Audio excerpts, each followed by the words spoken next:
And now in the Best of the Web section, here on the 63rd Weekly Friday show from Radio Free UK, we have an item from the Tom Woods podcast. This is episode 721, entitled The Moral and Material Disasters of Fiat Money.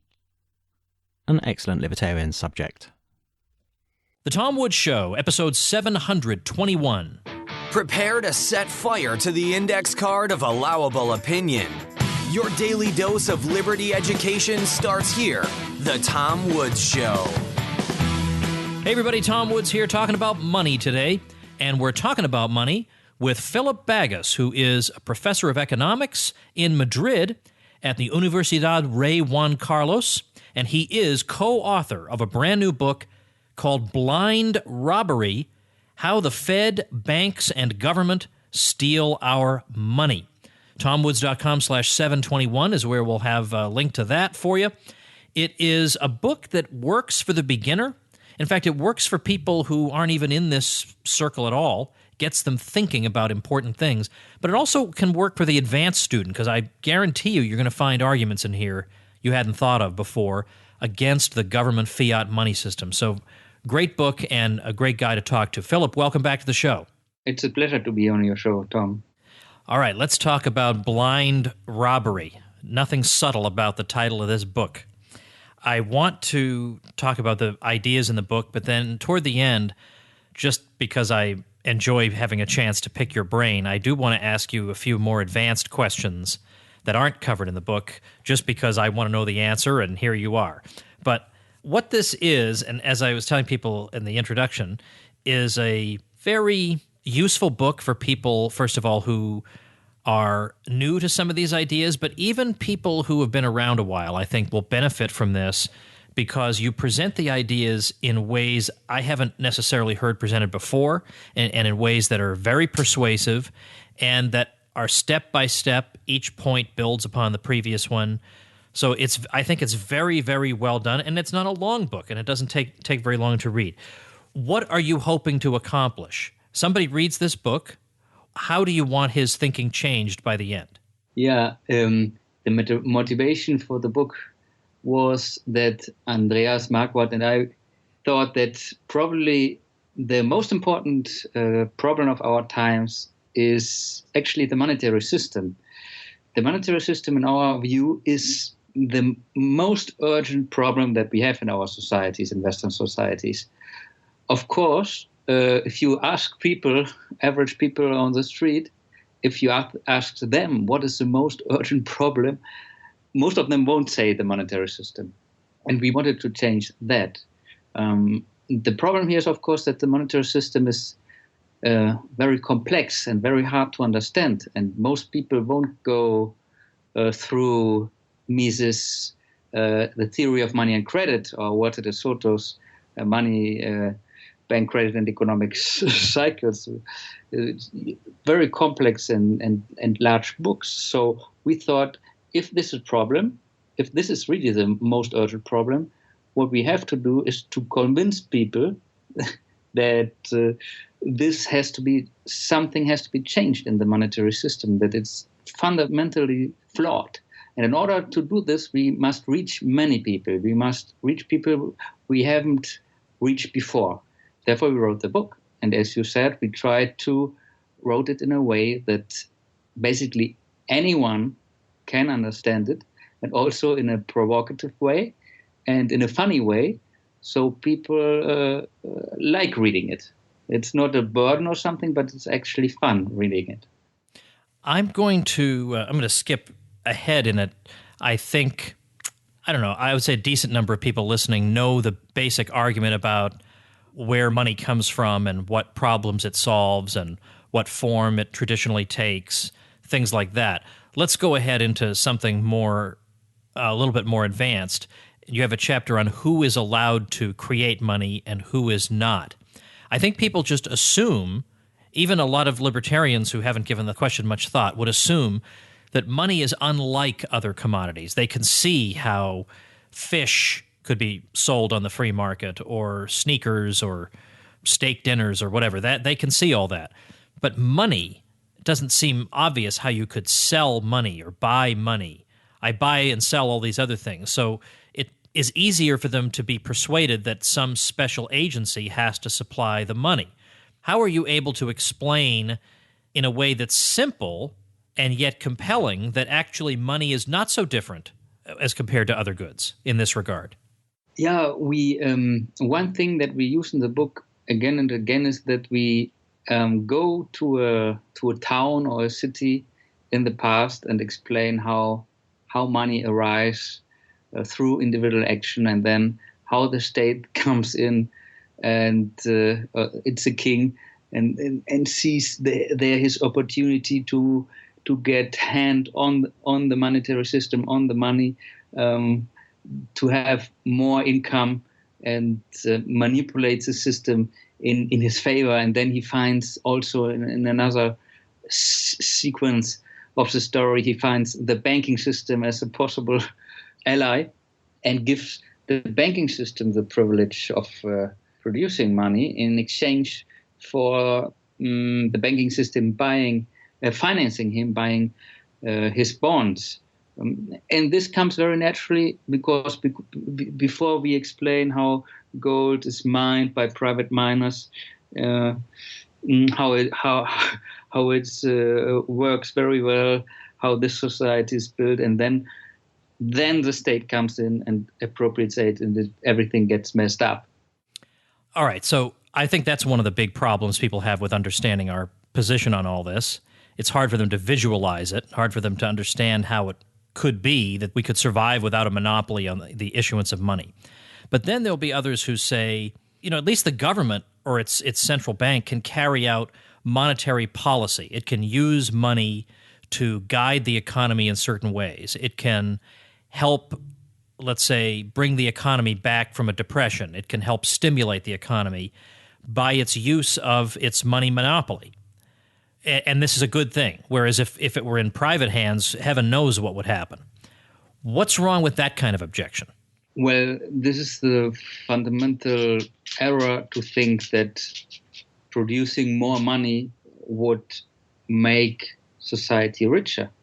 Producing more money does not produce more cars or more food or more services. It only it does not produce any real goods. So society does not get richer, and society does not get out of recession because we produce more money. Or, we could add a zero to all banknotes and to all bank accounts, and society would not be richer.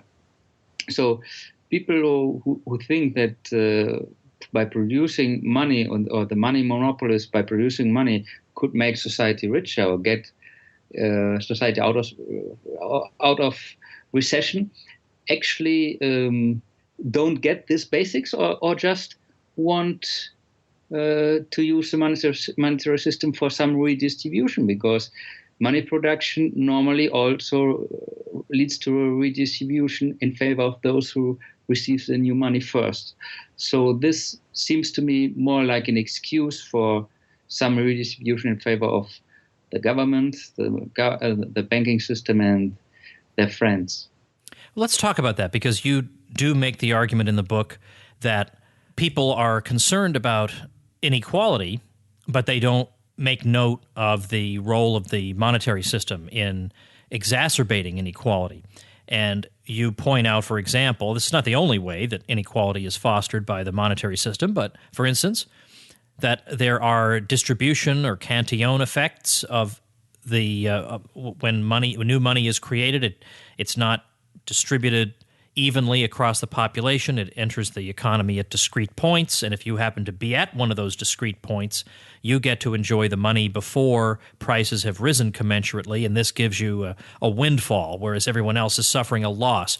But on the other hand, and it's true that people who have government contracts or are well connected to the government tend to be the ones getting the new money first. But on the other hand, people receiving transfer payments like Social Security and welfare and food stamps, wouldn't they also be getting the new money first? So wouldn't it just be a wash that the poor would also get some new money, so it's about even? It's of course true that the non-producers that get the transfer payments are also one of the first receivers, tend to be one of the first receivers because they get it directly from the government. So it's totally correct what you say, but I don't think it's totally even, because when the banking system produces the new money, a big part goes to the government. But then we have to think who gets the money from the banks in form of new credits. And there we have to say that someone who owns assets that he can pledge as a collateral in order to get a new loan, in order to get the new money, has an advantage over a person who does not own any asset. So if you own real estate or stocks, you can pledge them as a collateral to get a new loan. But if you are poor and really poor, you don't own real estate, you are just renting it, and you don't own any stocks, then it's very difficult for you to get a loan in normal times. In boom times and bubble times, then you will also get a loan to buy a house. Get into problems later. But here the main argument is that if you are rich, the chances are that you will get a higher proportion of the new loans created, of the new money created. If you are George Soros, for example, you just call the bank, have a good connection to your bank, you just call it and say you want a 1 billion loan to speculate against a currency, for example, and you will get it. But if you're poor, you won't get so much money so easily. Rather, you will see that always new money is created and that prices go up, and your bills, your gas bill will get ever higher, and you will probably not understand why. And it's because George Soros gets all the new money. All right, let's shift gears away from George Soros for a moment. I want to ask you about a complaint that we hear from people like Paul Krugman about the sorts of things you're saying. He would say, of all things in the world to be concerned about right now, price inflation has got to be the absolute lowest. We have a lot of things wrong with the economies of the Western world, but surely price inflation is not one of them. And people who have been concerned about it now look vaguely ridiculous. And yet in your book, you have all kinds of warnings about price inflation. And yet price inflation, even if we acknowledge that maybe the government understates it, and even that I think is overdone a bit, it's still been quite mild at least by 20th century standards. So why worry about it? Because it could be around the corner.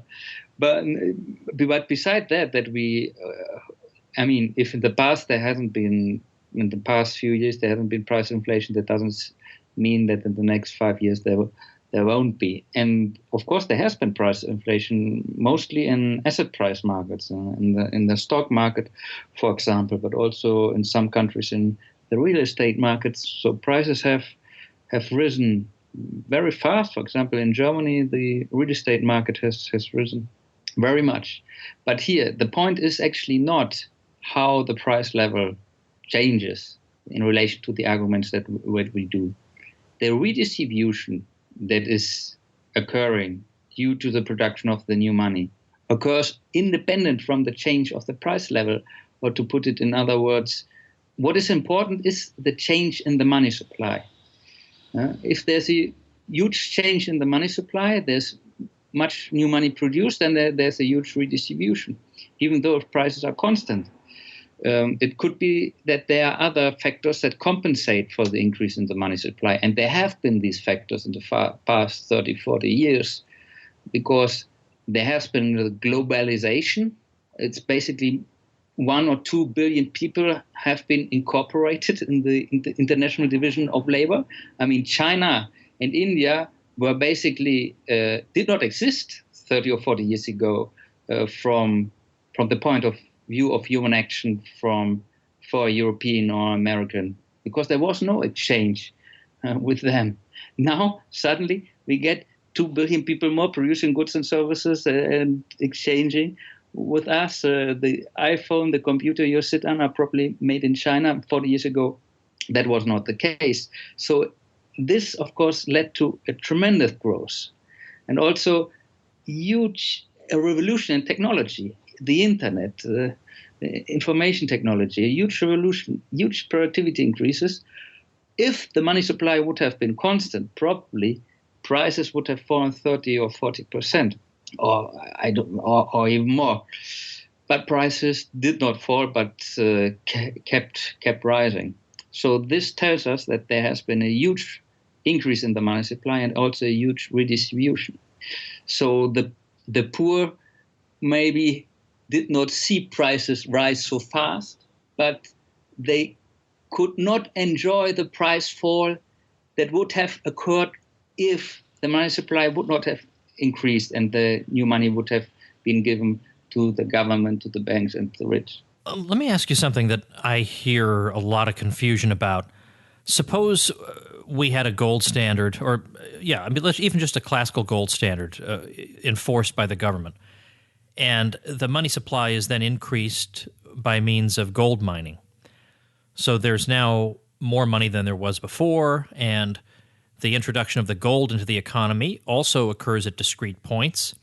So why would that be considered legitimate, let's say from a moral standpoint, but the introduction of fiat money by the government into the economy would be morally suspect? What's the difference? Well, the difference is that anyone can mine gold, but only the Fed can print dollars.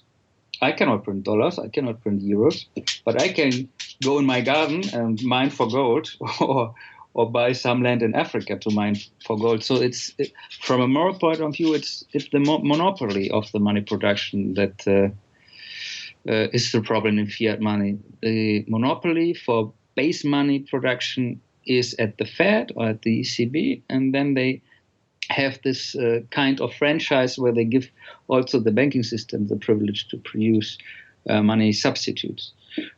While within a gold standard, everyone can try to find and mine gold, and this normally has also a very high cost, while of course the production of fiat money is virtually nil in the case of electronic money, and in the case of paper money also very low. So these are the differences.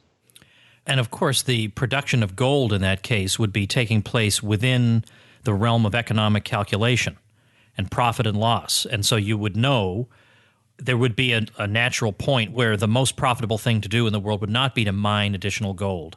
Whereas with fiat money produced by the government, not only is there no profit and loss feedback, but of course it's pretty much costless to create the money. So there are no constraints on money creation, whereas the constraints under a gold standard would be the constraints of the marketplace, the constraints of scarcity and competition for resources, and it doesn't make sense to pour all resources into the production of gold.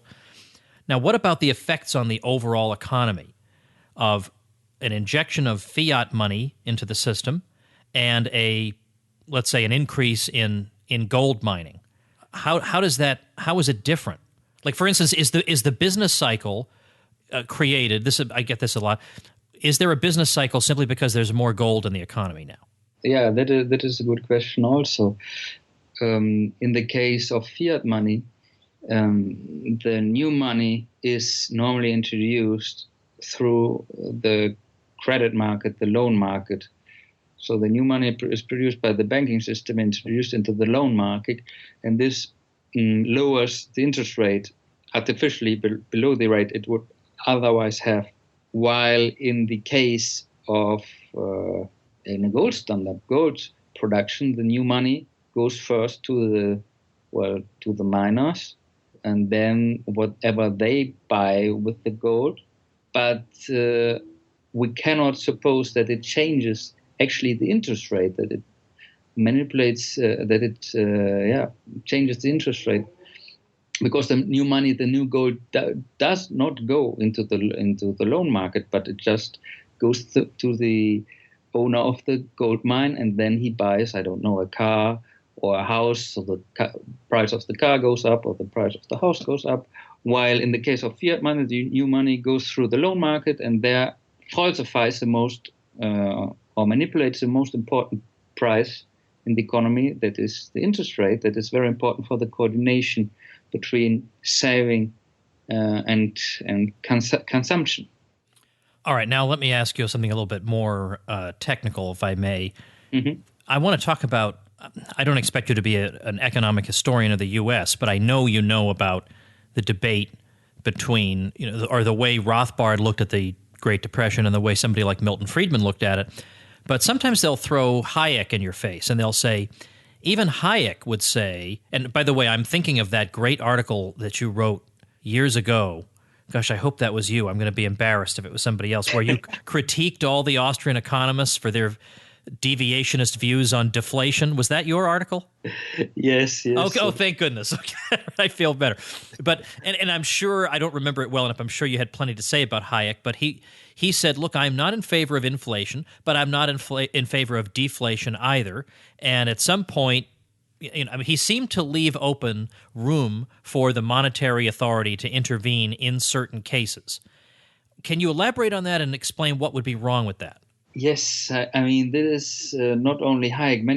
Many free market economists think that after an artificial boom, when then the bust comes and the credit contraction, there's some place for the government or the central bank to be, in order to prevent a credit contraction to run its full course, because it could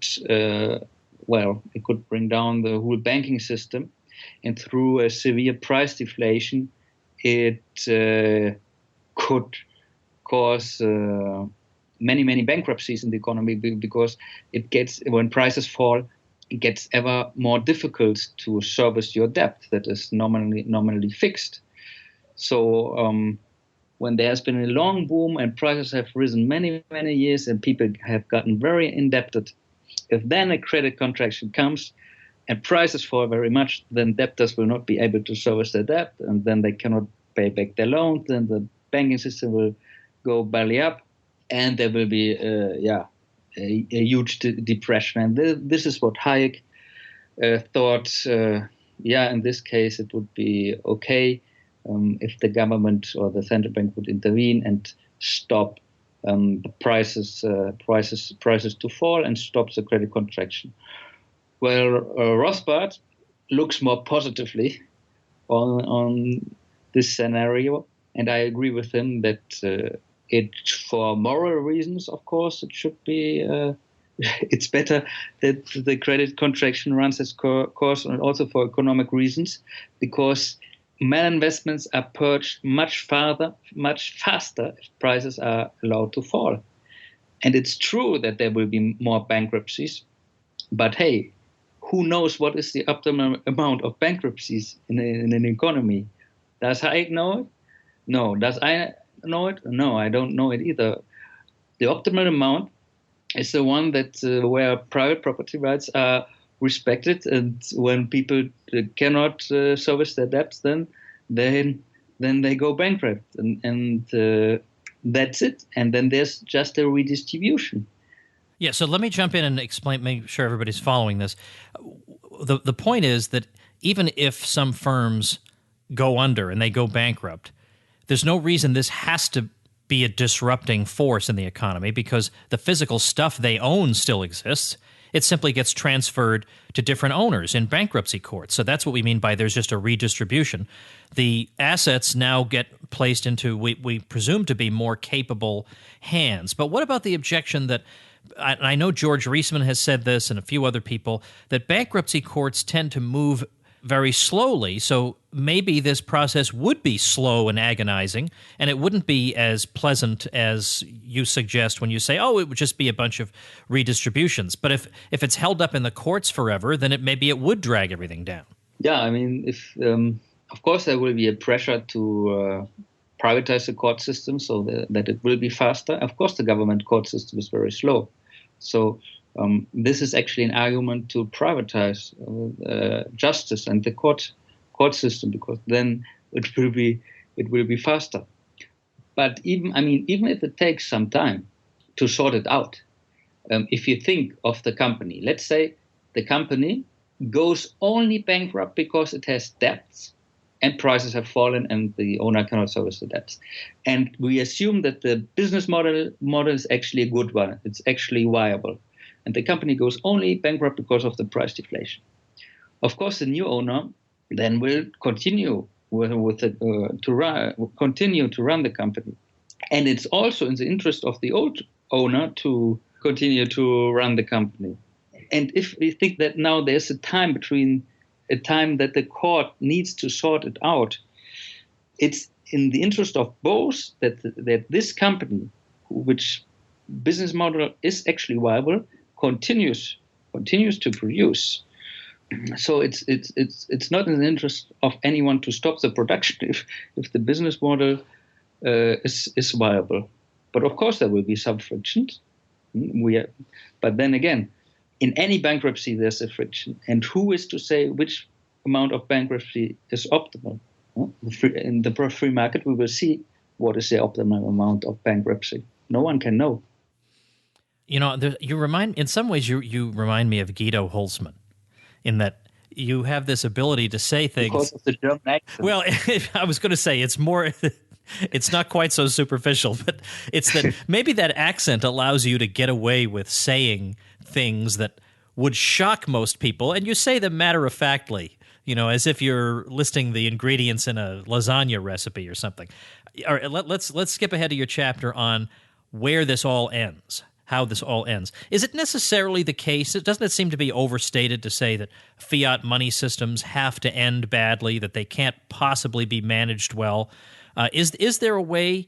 Could you envision the present system in the Western world, at least, continuing in perpetuity? Or if not, why not? I can see it to continue in perpetuity. I think this actually depends on the ideas that people have.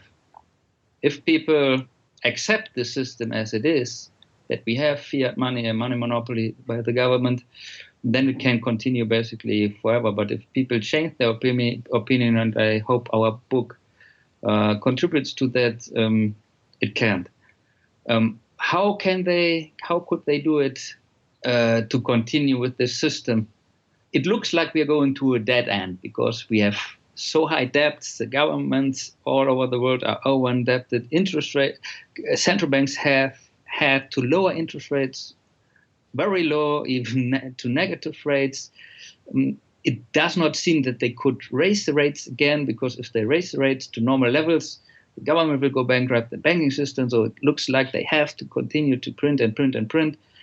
But there are many ways how they could continue in the system, reducing the over-indebtedness. They could do.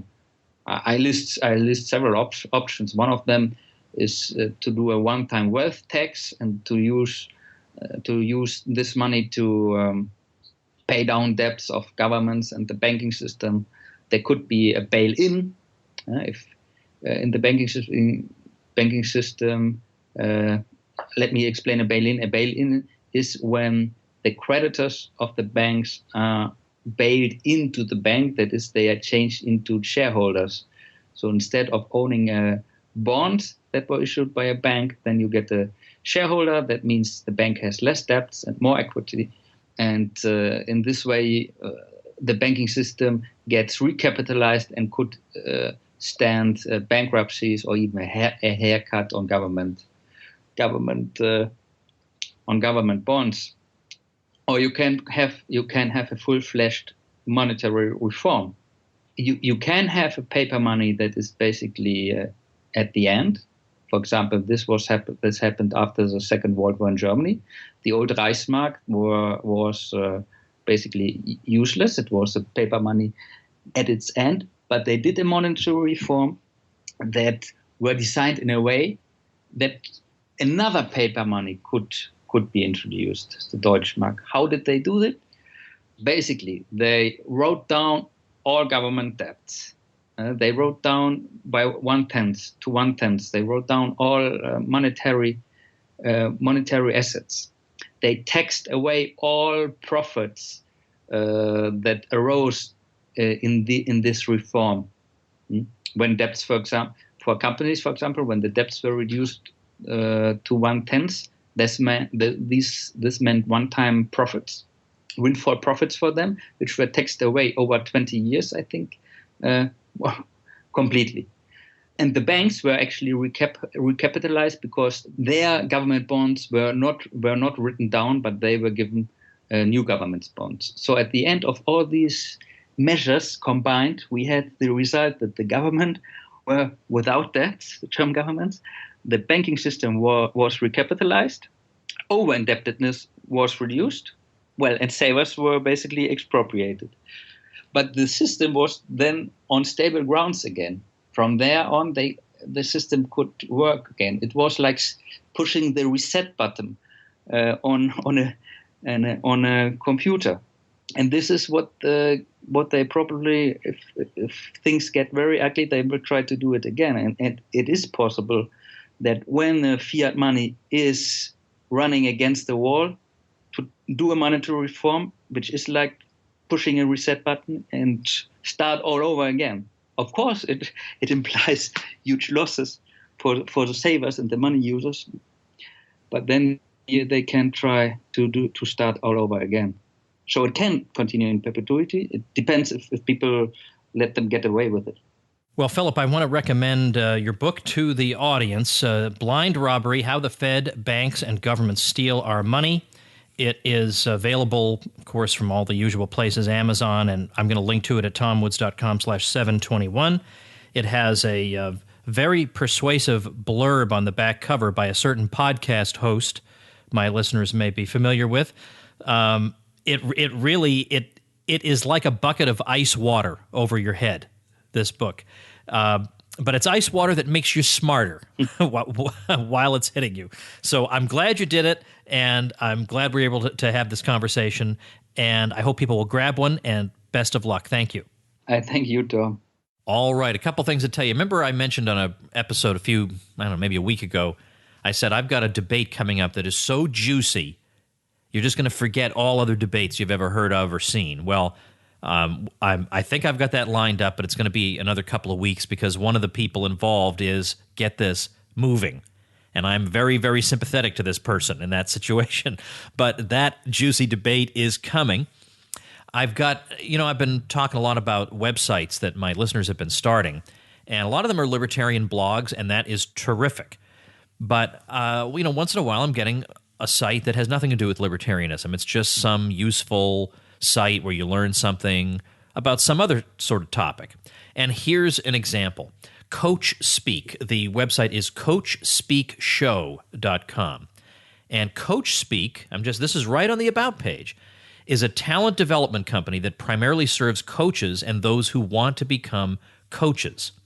So you'll find with their podcast interviews from athletic directors, compliance officials, agents, coaches from many sports and levels, each giving valuable insights on the journey to become a successful head coach.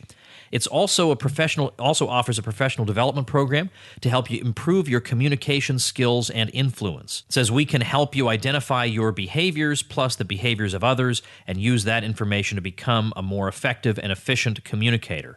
So if this speaks to you, this is an area that interests you, then definitely check out CoachSpeakShow.com. And we'll link to that at tomwoods.com/721 as the listener website mentioned.